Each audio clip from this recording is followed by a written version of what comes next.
seorang pembantu untuk masa. Kita nak tengok masa ni.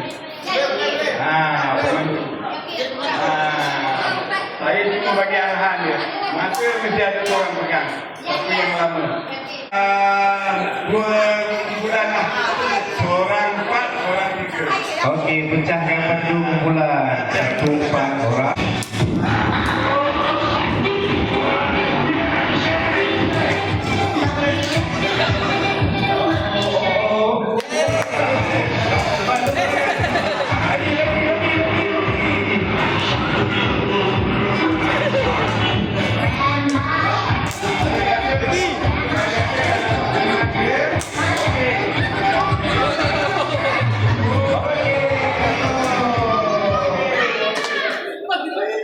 Nanti 7.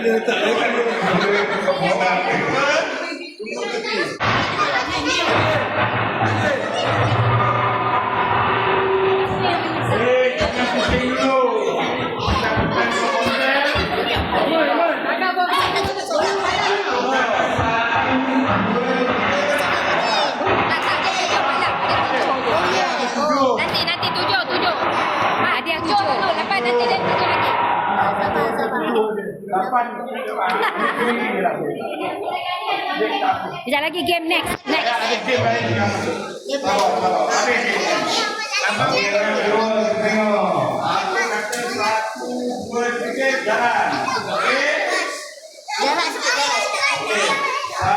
2, 3.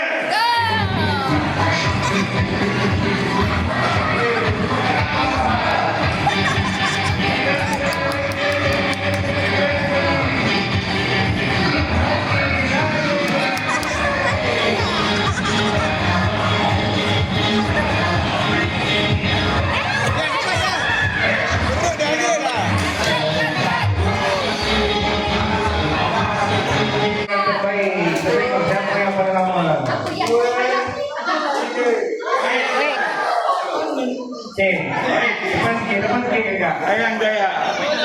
Bukan orang macam ni. Apa nak takut? Jarak sikit.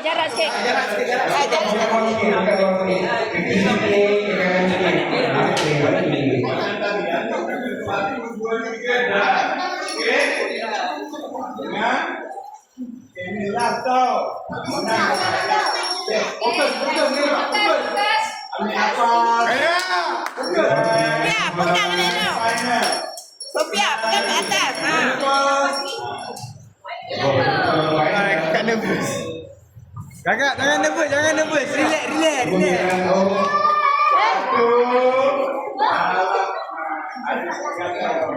Lebih sukansi. 2, 3. Untuk negara.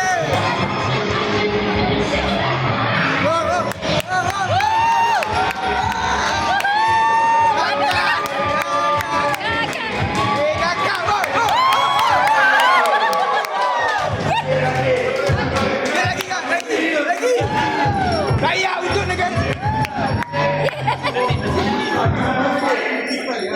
Anda terpilih.